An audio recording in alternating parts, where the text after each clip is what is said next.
வணக்கம். நிகழ்ச்சி மூலமாக உங்களை சந்திப்பது பெரும் மகிழ்ச்சி அடைகிறேன். வாழ்க்கையில் வெற்றி பயன் நோக்கி பயணம் செய்து கொண்டிருக்கிறீர்கள். இந்த பயன்கள் நல்ல முறையில் வெற்றி பெற என் அன்பின் வாழ்த்துக்கள். நீங்கள் நல்லா இருப்பீங்க. இப்போ இருக்கிறத விட 1000 மடங்கு அதிகமாகும்படி நம்ம சேனைகள் கர்த்தர் தாமே உங்களை ஆசீர்வதித்து உயர்த்துவாராக. நல்லா கவனிச்சு பாருங்கள்.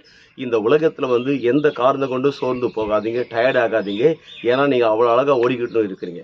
இந்த உலகத்தில் உங்களுக்கு என்று கிடைத்திருக்கிற ஒரு பெரிய நோக்கம், இந்த நோக்கத்தை தேவன் உங்கள் கரத்தில் கொடுத்திருக்கிறார். எந்த காரணத்தை கொண்டும் அந்த நோக்கம் நிறைவேறுதலை விட்டு நீங்கள் கவனம் செலுத்துங்க. ஏன்னா உங்களுடைய நோக்கம் எதுக்காக இந்த உலகத்தில் பிறந்தீங்களோ அந்த நோக்கம் நிறைவேறும் போது உங்கள் வாழ்க்கை மாத்திரம் செழிப்பில்லைங்க, இந்த உலகத்தில் இருக்கிற அத்தனை மக்கள் வாழ்க்கை செழிப்பாக மாறும்.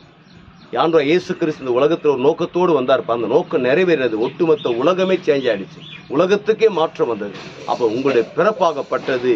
நீங்கள் இந்த உலகத்தில் பிறந்து வளர்ந்து கொண்டிருக்கிறதை ஒவ்வொரு நாட்களும் பாருங்கள், இந்த உலகத்தில் ஒரு நோக்கம் நிறைவேறலாக இருக்க வேண்டும். அப்படி நோக்கம் நிறைவேறும் என்ன நடக்குது பாருங்கள், இந்த உலகத்தில் ஒரு மிகப்பெரிய மாற்றங்களை உங்களால் ஏற்படுத்த முடியும். அதில் வாழ்க்கையில் எதை குறித்து சோர்ந்து போகாதீங்க, டயர்டாதீங்க.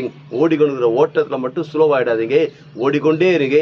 அதில் பொறுமை இருக்கட்டும், நிதானங்கள் இருக்கட்டும், தெளிவு இருக்கட்டும்.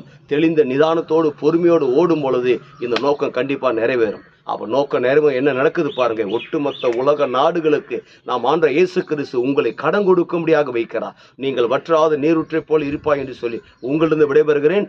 உங்கள் நண்பன் ரவி, பெரியபாளையம்.